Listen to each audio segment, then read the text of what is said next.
সফলতার কোনো শর্টকাট হয় না, হয় অনেক কাঠখড় করিয়ে জীবন যুদ্ধের প্রতিটি অধ্যায়ে নিজেকে প্রমাণ করে করে একটু একটু করে আপনি সফল হবেন, একটু একটু করে আগাবেন। ইটস এ জার্নি, এটা কোনো ডেস্টিনেশন নয়।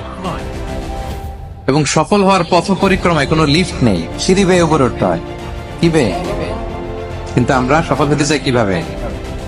ডাইরেক্ট 100 তলা, এই তো আমি সফল, উপরে সবার উপরে আমি এইভাবে চাই সফলতাটা।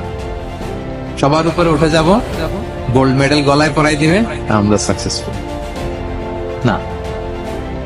সফলতার রাস্তায় কোনো লিফট থাকে না, কি দিয়ে উঠতে হয়? সিঁড়ি বেয়ে ঘাম জড়িয়ে উঠতে হয়। দেখেন, শুধু আলোর মুখ দেখার জন্য মায়ের পেটে আমাদের কত সময় লাগছে বলেন তো? জাস্ট একটু লাইট, হ্যাঁ, 9 মাস 10 মাস সময় লাগছে শুধু একটু আলো দেখবো আমরা। আলোর মুখ দেখার জন্য আমার লাগছে 9 মাস। আর এখানে আমরা শর্টকাট খুঁজে ফেলি।